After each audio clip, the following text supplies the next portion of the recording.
जब हमको ज्ञान मिल जाता है। जब तक ज्ञान नहीं मिला रहता हम भ्रम में पड़े रहते हैं, सही जानकारी किसी चीज़ की नहीं होती है। ज्ञान से ही तो हमारा जीवन सफल होता है, जो मानव जीवन मिला है।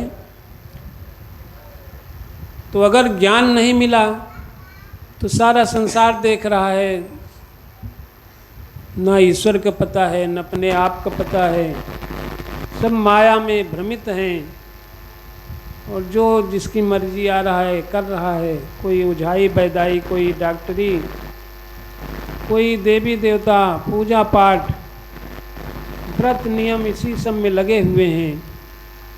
लेकिन जब सद्गुरु हमको सही ज्ञान दे देते हैं, और सही ज्ञान कौन देगा वो भी जरूरी है कि सद्गुरु की पहचान हो कि कौन गुरु है जो कि हमको सही ज्ञान दे देगा।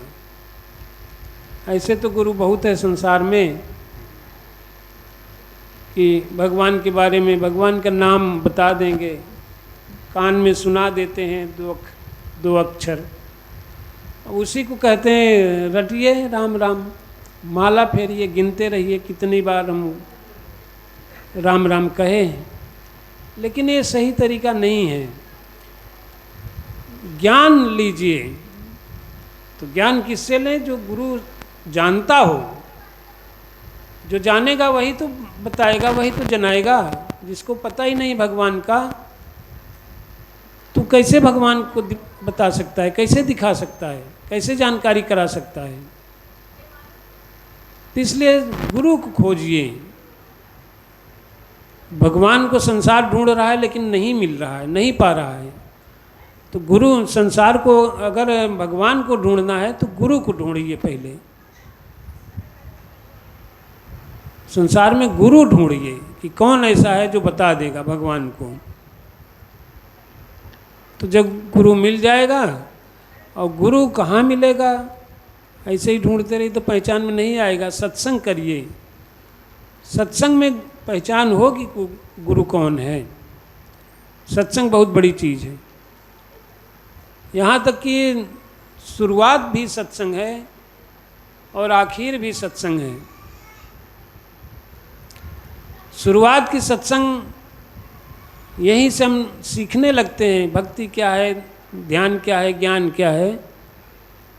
और यह सीखते सीखते जब चरम पर पहुँचते हैं तो अपने आप सत्संग होता ही रहता है हमेशा, दिन रात। तो आखिरी स्टेज हो जाती है, दिन रात सत्य के साथ रहते हैं, सत्संग होता रहता है अकेले में ही। तो यहीं से भक्ति की शुरुआत होती है।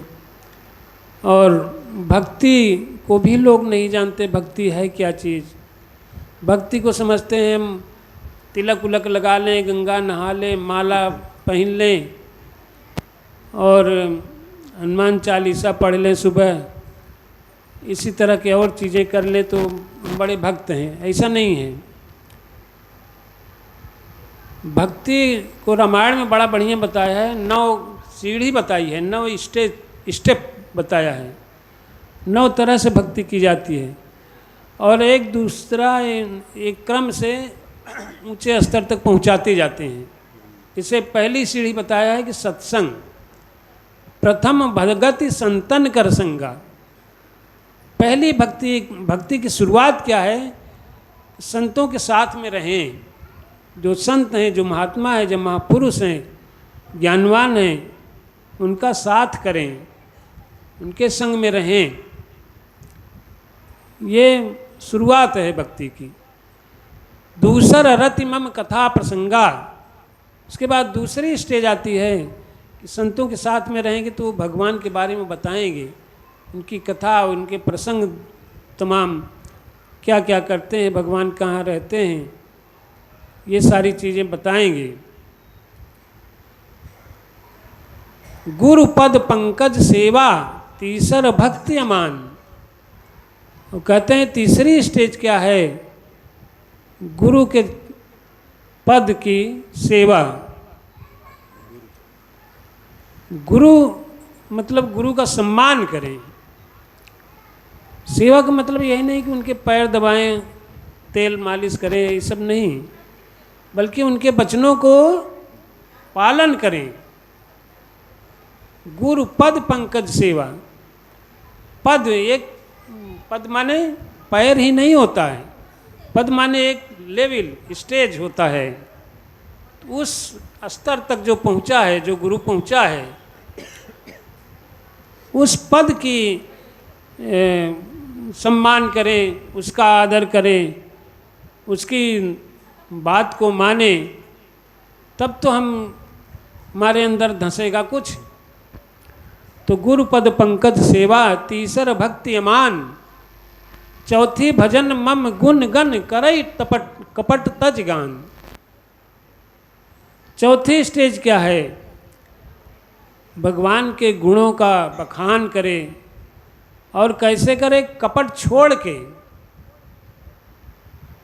उसमें एक कपट ना रहे मन में,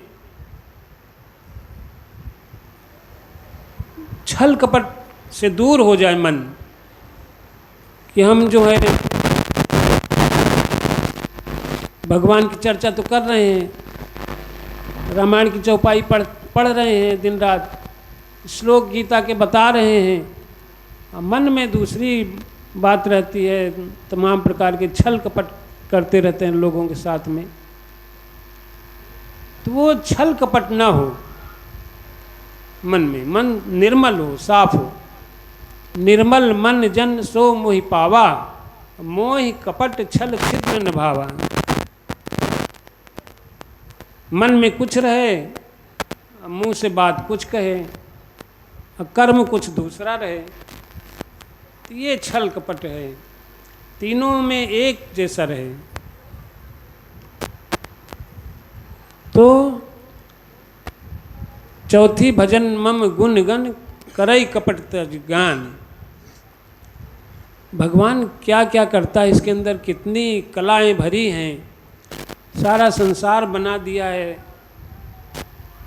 कितने प्रकार के लताएं वृक्ष बनाया है, कितने सुंदर सुंदर फूल बनाए हैं, चंद्रमा तारे सूरज सब बना के सजा दिया है, झील झरना पहाड़ जंगल कितनी वनस्पतियां बनाया है। इसके अलावा ये चलते फिरते जीव बनाया है, हंसते बोलते हैं, सोचते हैं कुछ, हंसते हैं। इस तरह कितनी कारीगरी भगवान में भरी है। तो इस तरह का भगवान का गुणानुवाद है। तो चौथी भजन मम गुण गण कपट तज करे कपट तज गान। मंत्र जाप दृढ़ कर विश्वासा, पंचम भजन सो वेद प्रकाशा। वेदों में ऐसा बताया, वेदों का मतलब गवाही दे के कह रहे हैं बाबा जी रामायण के रचयिता, कि पंचम भजन सो वेद प्रकाशा। मंत्र जाप, मंत्र का जाप करे, मंत्र का जाप करे, माला लेके नहीं। कहते हैं कि माला तो कर में फिरे, जीव फिरे मुँह माय, मनुआ तो चौदिस फिरे, ये तो सुमिरन ना है। ऐसा सुमिरन, ये सुमिरन नहीं है। मन तो चारों तरफ दौड़ रहा है तमाम माया के चक्कर में, और हाथ में माला फेर रहे हैं, और मुंह में जीभ जो है राम राम कह रही है। ये सुमिरन नहीं होता। सुमिरन माने मंत्र का जाप हमेशा चलता रहे, हमेशा ध्यान लगा रहे इस निराकार में। जैसे कि कहा है मन यार विच हाथ कार विच, हाथ से या सारी इंद्रियों से काम अपना करते रहें। ये अपना इंद्रियां अपने आप में ही बरतती हैं, इंद्रियां अपने काम में लगी रहेंगी। अब मन जो है इस निराकार में, मन राखो जहाँ कृपा निधाना, कृपा निधान में मन लगा रहे, भगवान में लगा रहे। 24 घंटे हमेशा जहाँ भी चाहते आते रहें, उठते बैठते रहें, इस निराकार का ध्यान लगा रहे, निराकार को देखते रहें, इसका सुमिरन करते रहें। सुमिरन माने याद करते रहें, याद। बैठ के सुमिरन जपना नहीं रहता, याद हमेशा बनी रहे। जैसे हमारा नाम है, हमारा नाम मान लीजिए कुछ है, राम लखन है, तो हमको हमेशा याद रहता है, कभी भूलता नहीं है। आप पूछेंगे हम तुरंत जबान से निकलेगी हमारा ये नाम है, याद रहता है, कभी भूलते हैं? 24 घंटे याद रहता है। इसी तरह भगवान भी हमारा, हमेशा हम उसका ध्यान लगा रहे हैं। तो ये है सुमिरन। छठ दमशील विरति बहुकर्मा। देखिए रामायण क्या कह रही है, छठवीं स्टेज क्या है? छठ दमशील विरति बहुकर्मा। दमन करना है, इंद्रियों के बस में करना है अपने, और संतोष रखना है, शील रखना है। विरत बहुकर्मा, कर्म कांडों से विरक्त हो जाए, विरत अलग हो जाए, विरत उनको, उनसे अलग हो जाए। कर्म कांड जितने बहुत से कर्म हैं, कर्म कांड में लोग लगे रहते हैं, उनसे विरत हो जाए, अलग हो जाए। वो भक्ति नहीं है, कर्म कांड में लगा रहे।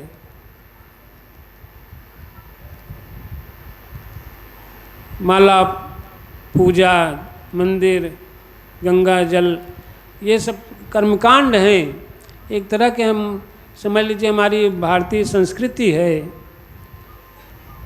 बस संस्कृति है, भक्ति तो अलग चीज़ है। तो इन सब से रामायण क्या कह रही है, इन सब से अलग हो जाएं, विरत हो जाएं। छठ दमशील वरित बहुकर्मा, निरत निरंतर सज्जन धर्म। सज्जनों का जो धर्म है उसमें हमेशा लगा रहे। तो इस कर्मकांडों से विरक्त हो जाए, अलग हो जाए, और संतों के धर्म में लग जाए। छठ दमशील विरति बहुकर्मा, निरत निरंतर सज्जन धर्म। सज्जनों का क्या धर्म है? धर्म क्या है? धर्म तो बहुत से लोग बना लिए हैं। कोई महापुरुष आए और लोगों को ज्ञान दे दिया, उनका कल्याण कर दिया, तो अब बाद में जो उन्होंने उपाय ज्ञान बताया उस पर से ध्यान हट के बस उन्हीं की मूर्ति उर्ति बना के उसी की पूजा करने लगे, वही धर्म समझ लिए। ये धर्म नहीं है। धर्म के लिए कहते हैं 10 लक्षण होते हैं धर्म। अगर आपके अंदर 10 लक्षण हैं तो आप धार्मिक हैं। चंदन लगाने से, माला पहनने से धार्मिक नहीं होते। धृति, क्षमा, दया, संतोष और आस्तेय, सत्य, अहिंसा, ये सब चीज़ 10 लक्षण बताए गए धर्म के। तो ये सब जिसके अंदर हो, जिसका इनका व्यवहार हो, जिनके व्यवहार में ये सब हों, वही धार्मिक इंसान है। वो चाहे इस्लाम मत का हो, चाहे हिंदू मत का हो, चाहे किसी मत का हो, अगर ये 10 लक्षण उसमें हैं तो वही धार्मिक है। इसमें कहीं नहीं बताया गया है कि तिलक लगा लें, कंठी पहन लें या गेरुआ वस्त्र पहन लें, ये धर्म है। इसमें ऐसा कुछ नहीं बताया गया है 10 लक्षणों में। तो ये धार्मिक व्यक्ति है, यानी वही धर्म पे चल रहा है। तो 7वां मोहि मैं सब जग देखा। 7वीं स्टेज क्या है, 7वीं सीढ़ी क्या है, स्तर क्या है कि देखो धीरे धीरे एक एक स्तर ऊंचा उठा रहे हैं। तो 7वें स्तर पर जब पहुंचेंगे आप, तो उसमें क्या होगा कि मोहि मैं सब जग देखा, सारे संसार को भगवान का रूप देखेंगे। 8वां जथा लाभ संतोषा, सपने नहीं देखे पर दोषा। अब देखिए, आठवां, जो भी मिल जाए उसी में संतुष्ट रहे, संतोष करे। सपने नहीं देखई पर दोषा, दूसरे के दोष, दूसरे की गलती, दूसरे की बुराई सपन में भी न देखे। लेकिन ऐसा करते कहाँ हैं? भक्त तो बने रहते हैं, लेकिन नुक्ताचीनी, दूसरे की बुराई, गाली गलौज करते रहते हैं, तो वो भक्त कहाँ हुए? आठवां, जथा लाभ संतोषा, सपने नहीं देखे पर दोषा। नवम, सरल, सरल स्वभाव का हो, सीधा सज्जन। नवम, सरल, सब सन छलहीना, सबसे छलहीन हो, हर तरह से छल ना हो उसके मन में, छल कपट ना हो कि इसको ऐसा छल करके फंसा दें, इसको ऐसा छल करके फंसा दें कि फंसा रहे, परेशान रहे, तो ये छल कपट ना हो। नवम, सरल, सब सन छलहीना, मम भरोस ही हरस न दीना, मेरा ही भरोसा हो उसको, यानी भगवान के सिवा और दूसरे को न समझे कि हमारा कोई सहायता करेगा, हमारा कोई मदद करेगा, हमारा कोई भरोसा है भगवान के अलावा, ऐसा नहीं। मम भरोस ही हर, हृदय में हर्ष विषाद न हो, ना बहुत ज़्यादा खुशी हो, न बहुत ज़्यादा दुखी हो, सम रहे। सुख दुखे समय कृत्वा, कुछ मिले या चला जाए, दुख मिले या सुख मिले, सुख दुखे समय कृत्वा, समान रूप से रहे। लाभा लाभ हो, जयो जया, जीत हो या हार हो, लाभ हो या हानि हो, बराबर रहे, एक समान रूप से रहे। तो ये भक्ति बताया है महात्मा जी ने। तो इस तरह अगर हम रहेंगे, इस तरह व्यवहार करेंगे तो हम भक्त हैं, भक्ति कर रहे हैं। इसके अलावा भक्ति बताया नहीं। कहते हैं, कहाऊ भगति पथ कवन प्रयासा, भक्ति में क्या करना है? कुछ नहीं करना है। जोग न जप तप मख उपवासा, योग नहीं करना है भक्ति में, जप नहीं करना है, हवन यज्ञ नहीं करना है, उपवास नहीं रहना है। यानी जैसे कहते हैं व्रत है, आज भूखा है, तो ये कोई भक्ति थोड़ी है। बता रही, रामायण बता रही है भाई, हम अपने से थोड़े कह रहे हैं, रामायण बता रही है कि कहाऊ भगति पथ कवन प्रयासा, जोग न जप तप मख उपवासा, ये सब कुछ नहीं करना है। जो 9 सीढ़ी बताइए वही करिए, वही भक्त है, वही भक्ति है। तो साथ संगत जी, बाबा जी के विचार एक मिनट सुने।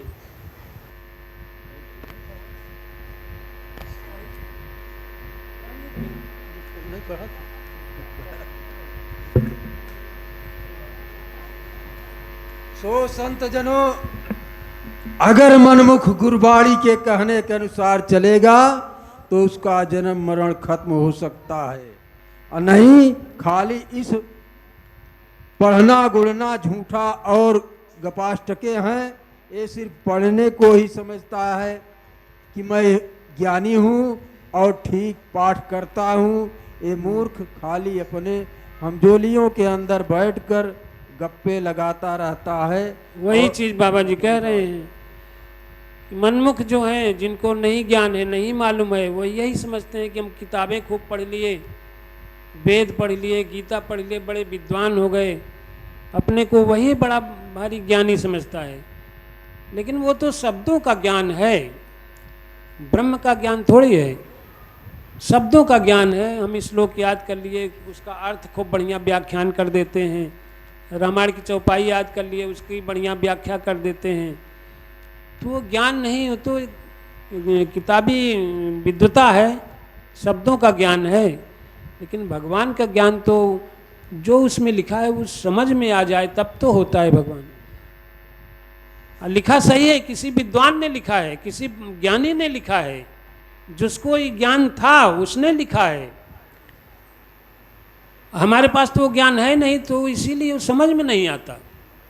गीता जिसने लिखा है, रामायण जिसने लिखा है तो उसके पास जो ज्ञान था वही ज्ञान हमको जब मिलेगा तब उसको पढ़ेंगे तब समझ में आएगा। जब तक वो ज्ञान नहीं मिलेगा हमको, जिस ज्ञान से जिस दृष्टि से उसने लिखा है वही दृष्टि हमको भी मिलेगी, तभी वो समझ में आएगा। ये दृष्टि हमारे सद्गुरु बाबा मेहताब सिंह जी ने हम सबको दिया है। तो इससे आपको सब कुछ समझ में आएगा। साथ संगत जी, दास को कुछ आता जाता नहीं है, दास कुछ नहीं है,